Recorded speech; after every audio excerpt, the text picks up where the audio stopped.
सहकारिता प्रकोष्ठ की आज की इस बैठक के गणमान्य अतिथि मेरे बड़े भाई सुरेश बिंदल जी, भाजपा सहकारिता प्रकोष्ठ दिल्ली के संयोजक सुनील गोयल जी और आज की इस बैठक में उपस्थित विभिन्न सहकारी संस्थाओं के पदाधिकारीगण, कर्मचारी, कार्यकर्ता बंधुओं, भाइयों और बहनों,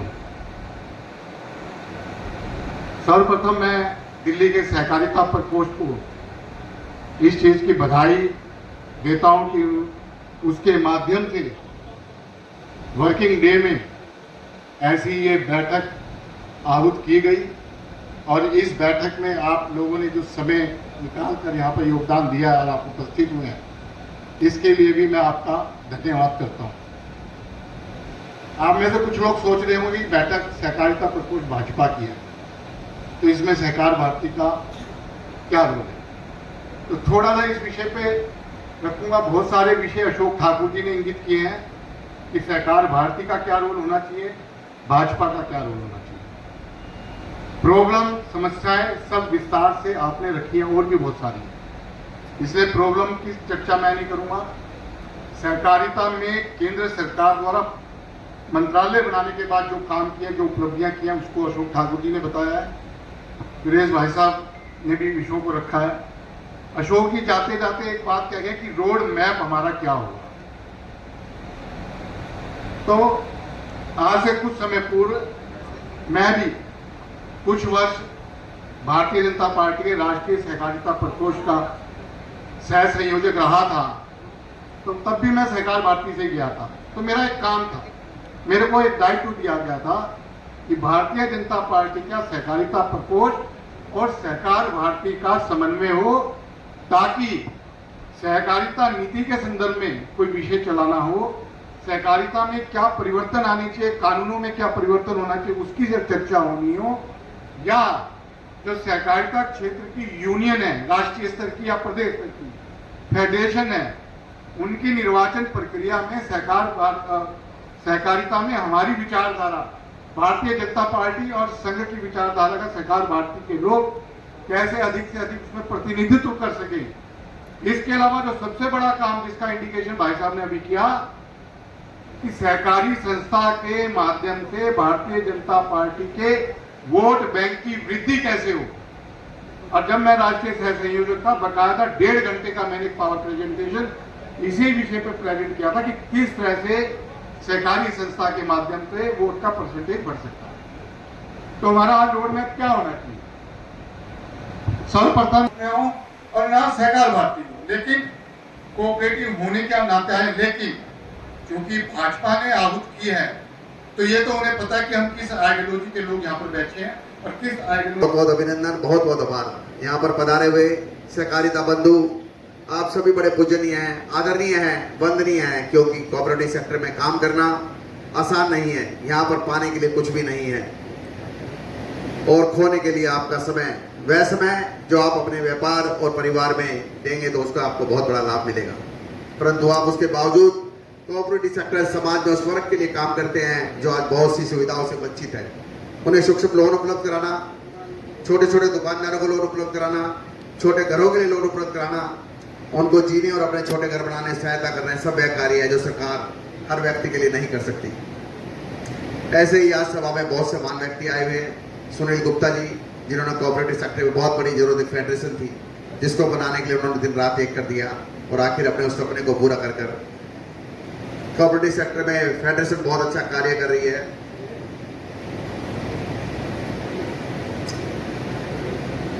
आदरणीय बिंदल जी, जिन्होंने हाउसिंग कोऑपरेटिव सोसाइटी में इतना काम किया है कि सरकार को जगाने के लिए हाउसिंग सोसाइटी में ऐसी ऐसी समस्याएं थी जिसे सरकार अवगत ही नहीं थी। सरकार को पता ही नहीं था कि इतनी बड़ी समस्याएं हाउसिंग कोऑपरेटिव में चल रही है और एक उस सोसाइटी में रहने वाले फ्लैट में लोन लेने में उनको कितनी असुविधाएं आ रही हैं, उन सबको दूर करने के लिए बिंदल साहब ने बहुत काम करा है। जोरदार तालियां बजाएं बिंदल साहब के लिए। और बहुत से ऐसे नाम हैं, अगर मैं लेने जाऊंगा तो एक एक व्यक्ति 1,000 व्यक्ति को रिप्रेजेंट करता है। आप सभी का सहकारिता प्रकोष्ठ की प्रथम बैठक में हार्दिक अभिनंदन है।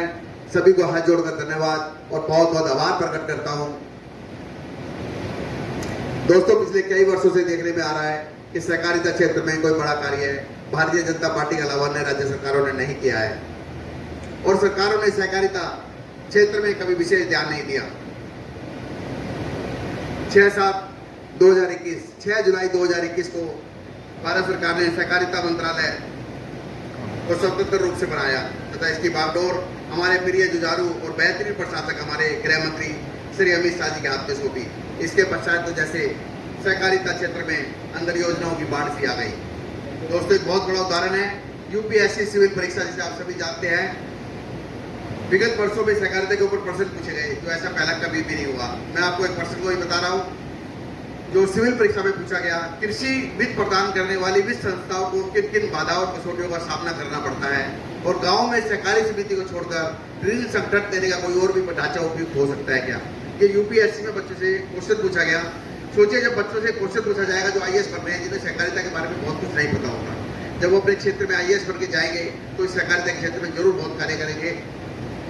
यह है भारतीय जनता पार्टी सरकार की उपलब्धि। सहकारिता दो शब्दों सह प्लस कारिता से मिलकर बना है, जिसका अर्थ है मिलजुल कर कार्य करना।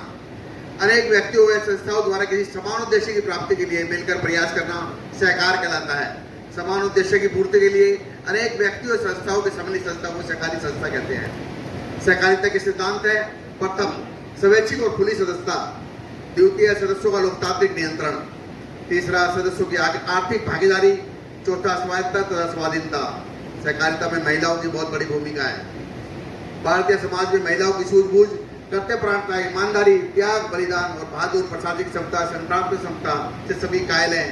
इसका बहुत बड़ा उदाहरण है इज्जत पापड़ तथा 36 लाख बहनों के द्वारा मिलकर आज अमूल को भारत के अंदर श्वेत क्रांति में अग्रणी लाखों दूध उत्पादकों का संघ बना दिया। इसकी सफलता ने भारत को दुनिया में सबसे बड़ा दूध उत्पादक देश बना दिया। यह सहकारिता का एक बहुत बड़ा उदाहरण है। हमारे यशस्वी भारतीय प्रधानमंत्री श्री नरेंद्र मोदी जी ने विश्व की सबसे बड़ी अनाज भंडारण योजना को पायलट प्रोजेक्ट का भी उद्घाटन किया है, जिसका शुभारंभ वर्तमान में 11 राज्यों की 11 प्राथमिक कृषि ऋण समितियों में किया गया। भारत में सहकारी क्षेत्र का नेटवर्क दुनिया के सबसे बड़े नेटवर्क में से एक है। इसमें 8 लाख से ज्यादा सहकारी सोसाइटी है। सहकारी क्षेत्र के कुछ उदाहरण महाराष्ट्र में चीनी उत्पादन, केरल में सिक्कों का उद्योग, अमूल और सुधा डेयरी। सोचिए, इतना जब हुआ जब ये मंत्रालय कृषि मंत्रालय के अंतर्गत कार्य करता था और केवल ज्वाइंट सेक्रेटरी तक ही सीमित था। अब तो सहकारिता मंत्रालय स्वतंत्र रूप से कार्य कर रहा है। हाँ, ये सच है कि दिल्ली में हम टीसी सोसाइटी और हाउसिंग सोसाइटी और 14 कोऑपरेटिव बैंक के अलावा बहुत बड़ा कोई अचीवमेंट प्राप्त नहीं कर पाए। इसके बहुत सारे कारण हैं। सहकारिता अर्थात क्षेत्र में कुछ गिने चुने लोगों की कठपुतली बन के रह गया है। जो आरसीएस ऑफिस, जो आज की सरकारी संस्थाओं की समस्या को दूर करने के लिए बनाया गया था, वह अभी टीसी और हाउसिंग सोसाइटी के साथ कोऑपरेट करके काम नहीं कर रहा है। आज हम सभी लोग एकत्रित हुए हैं हमारी समस्याएं अपनी आरसीएस ऑफिस अन्य समस्याओं को सरकार तक पहुंचा सके। इसके लिए हम उपराज्यपाल महोदय से मिलकर उन सभी समस्या को दूर करने का मिलजुल कर प्रयास करेंगे। इसके लिए हम यूनियन और फेडरेशन की भी मदद लेंगे। आज हाउसिंग सोसाइटी भी अपनी समस्याओं से जूझ रही है, तथा उसका निवारण करने के लिए कोई भी आगे नहीं आ रहा। आज भारतीय जनता पार्टी दिल्ली प्रदेश सहकारिता प्रकोष्ठ अपना साथ और समर्थन पूरी तरह उन सभी TC cooperative society, housing society और सहकारी क्षेत्र में काम करने वाली सभी संस्थाओं को अपना समर्थन बिना किसी भेदभाव के हम उन्हें पूर्ण तरह देंगे। कानून बनाने का अधिकार है, सहकारिता मंत्री है। हमारी समस्याएं हैं, मैं एक एक इंगित करता हूं कि जितने भी कोऑपरेटिव ग्रुप, हाउसिंग सोसाइटी हो, टीसी सोसाइटी हो, इनके मेंबरशिप की लिस्ट कंप्यूटर पे दाखिल होनी चाहिए। रजिस्ट्रार ने ये घोषणा कर रखी है कि हम सोसाइटी के मेंबरों की लिस्ट देंगे, क्योंकि एक एक मेंबर 3-3, 4-4 टीसी सोसाइटियों का मेंबर बन जाता है। डीटीसी की जो कर्मचारी पैसे लेते हैं उनके से 5% वो भी काटते हैं अगर उनकी किस्त बन जाए। तो एक तो ये निवेदन है कि जितने मेंबर हैं हमारे, खास तौर से टीसी सोसाइटी के, उनकी लिस्ट अल्फाबेटिकल रजिस्ट्रार के पोडियम पे या पैनल पे होनी चाहिए, जिससे जब आप मेंबर बनाएं तो आप देख सको वो किस किस सोसाइटी में मेंबर है। दूसरी बात, ग्रुप हाउसिंग सोसाइटी की समस्याएं आपने रखी। 79 के अंदर जमीनें मिली और 83 में से बननी शुरू हो गई। अब वो जिंदगी पूरी कर चुकी हैं। रीडेवलपमेंट के अंदर डीडीए नहीं चाहती कि कोऑपरेटिव ग्रुप हाउसिंग सोसाइटी अपना रीडेवलपमेंट कराए, क्योंकि नरेले में उन्होंने कबूतर खाने बनाए, वो तो बिके नहीं, तो वो चाहती नहीं थी गुप्त खाते में। मेरा अध्यक्ष महोदय से निवेदन है कि डीडीए, क्योंकि केंद्र सरकार के अधीन है, हमें मास्टर प्लान 2021 और मास्टर प्लान 2041 जो अभी पास होकर केंद्र सरकार से नहीं आया है, उसके भाई साहब हमने आपकी बात बहुत प्लीज चर्चा ना करें, प्लीज सुने ध्यान से।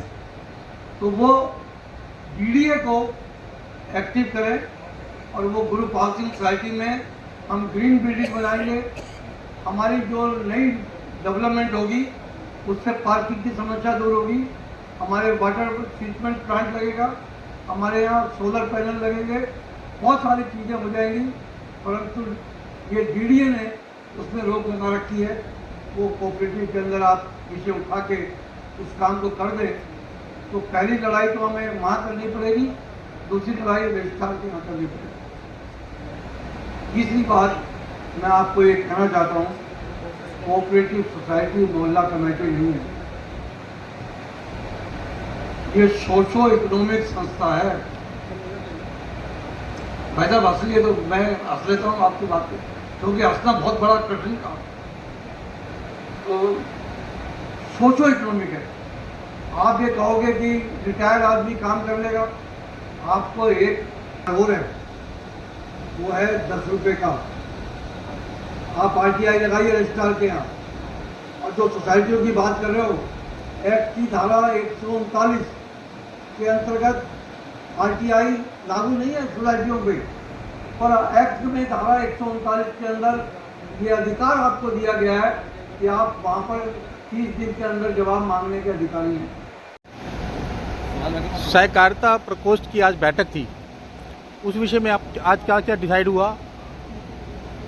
आज भारतीय जनता पार्टी दिल्ली प्रदेश सहकारिता प्रकोष्ठ की बैठक बहुत सफल रही। दिल्ली की जब किसी सोसाइटीज़ को, हाउसिंग कोऑपरेटिव सोसाइटी को, कोऑपरेटिव बैंक को इसमें इनवाइट किया गया था और काफ़ी अधिक संख्या में लोग यहाँ पर।